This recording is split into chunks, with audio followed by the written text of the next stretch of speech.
Bro, are you interested in a cool sound design tutorial?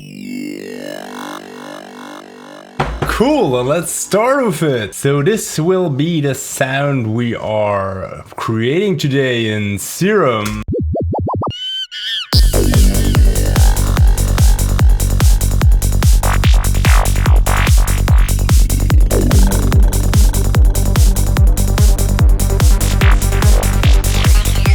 The sound is pretty easy to make, but it has a lot of things about the details. So really take care to copy the details right, or to at least understand what I do here. So we will need a saw wave. So like this, like in the inner preset.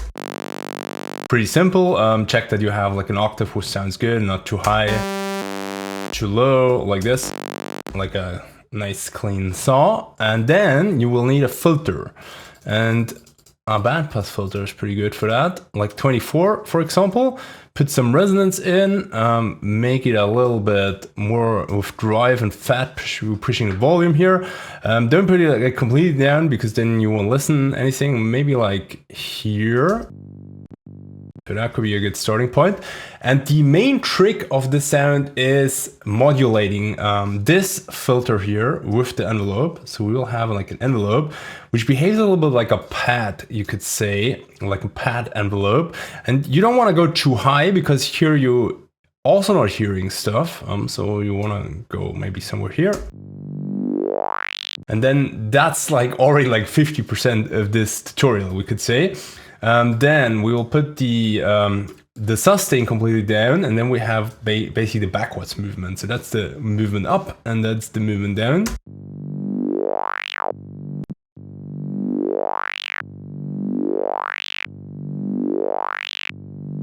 So depending on how long you make your MIDI, this would kind of like go completely down here.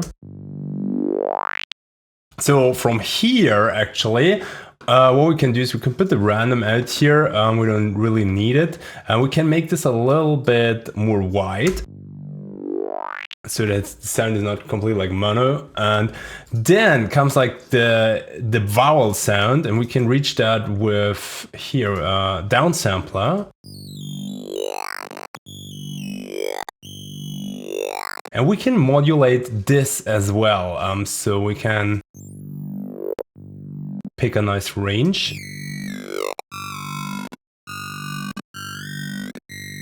Maybe between here. And then we can assign an LFO to it. Let's make it free, so we have a little bit more control. And put it in envelope mode.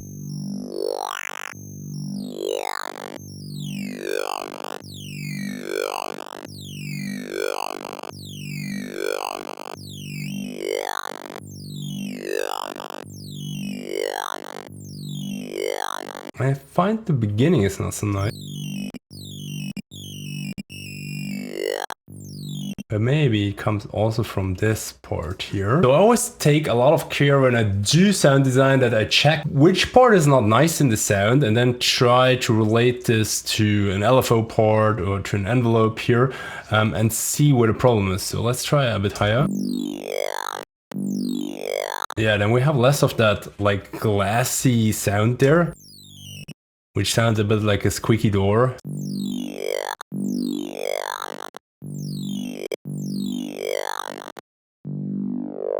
But it definitely comes from the distortion thing here.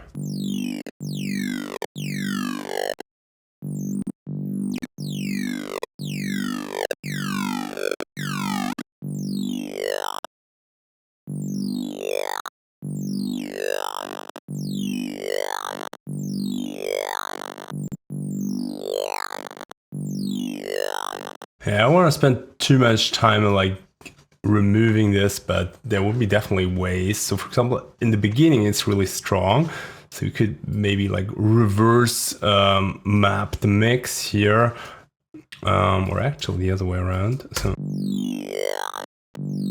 to reduce it a little bit, and then whatever, go into the matrix and play maybe around.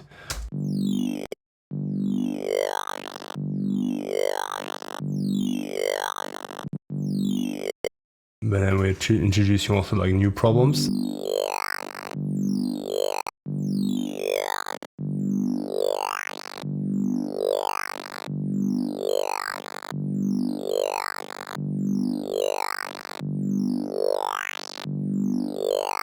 I think it's fair enough for now. So let's not overcomplicate this. We can add a delay here. Maybe like a bigger one, like a quarter note should be nice. A ping pong.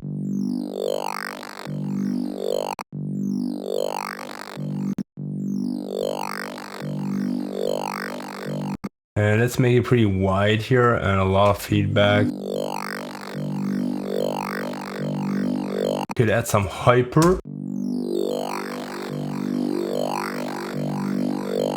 A little bit of reverb, probably more like a bigger reverb and more mix.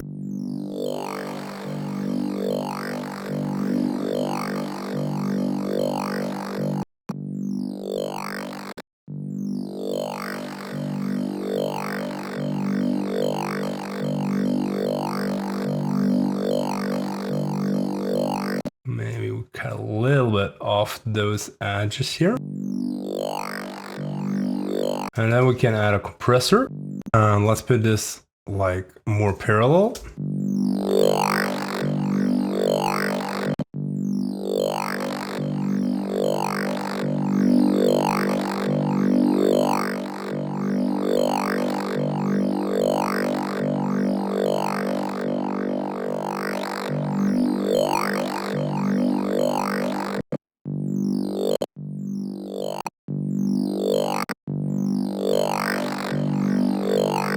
So we're like moving all knobs. I know it's hard to follow sometimes on sound design tutorials with doing that, but it's really important that you touch all of them again to kind of like really see what's like the best result, because often those values kind of like depend a bit on each other. Let's say put maybe that one higher or that one higher, then you need to put another one a little bit more down. And it's just easy kind of like testing this. So if you're not like a machine learning algorithm, then you're probably not calculating that through in your head. So you just need to like test a lot and listen a lot to it. And then you will see what works. We can add a little low cut here as well to make it a bit nicer so that we don't need to low cut as much later in the DAW. But I'm pretty happy with that one.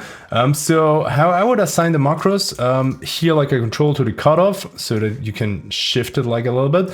Notice if you put it like bipolar, so both sides, like right and left, that you always want to have the knob in the middle here. So we can make it either higher or like more like hidden here, which could be nice if you want to automate it in a track. For example, we can influence the timing because it's really important here. So what I would do is like I would reverse this so that it goes like minus. So that means if we turn this up, it will go faster here.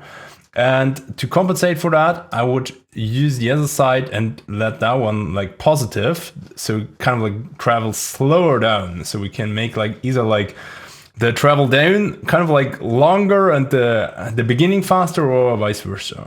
So that would be like our travel or speed or something of that.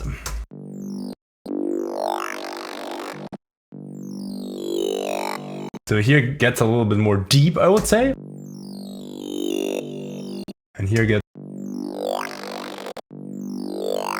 a little bit, yeah, maybe more fast. It doesn't have such a nice ending, so there would be still things to fix here.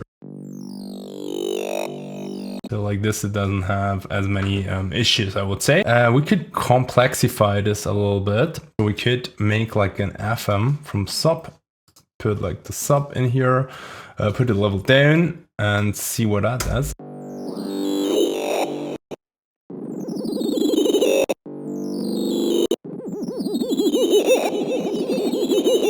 Pretty cool, actually.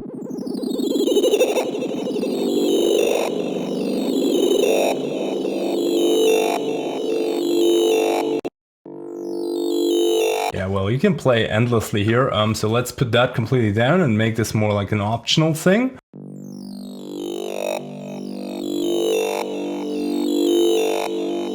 And what we also can do is we can play a bit with the octave. You might already have noticed in the notes that it does this by placing my MIDI notes.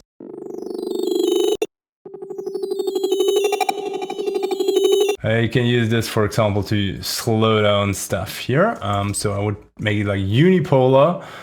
People always ask me for shortcuts, and I don't know them.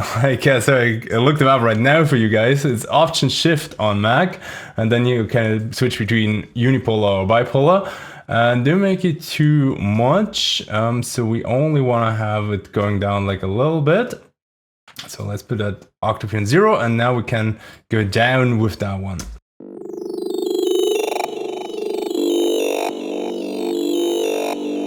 Cool, I think that's it. And from here you can choose like different wavetails, you can play around with the filters, you can play around with the sub oscillator and the FM here, with the octaves here. You could add different effects like phasers, flangers, the usual thing. Maybe even try a different kind of distortion if you don't want to have it like as vowel-y. So many options, but the sound is really simple. But remember, the main key things is here the envelope 2, which controls the filter, and you really want to kind of like go slow here. And yeah, well, the distortion, if you want to have the vowel sound and that you control the distortion here with that LFO. But you see, there's not many like modulations. It's a very kind of like easy and pretty cool sound, I would say, because it gives you kind of like this like goblin touch if you have a track. And I made now like 2 versions because I tried this already like before the tutorial how to make this. So I will give you both of them to download for free if you're subscribed to my newsletter. I've seen recently somebody posting in the comments that he didn't get a sound. So you always need to be in that newsletter, then you don't miss anything. And also subscribe to this channel, because then you see the videos when they come out, if you have the bell icon activated. So see you next time. Thank you for watching.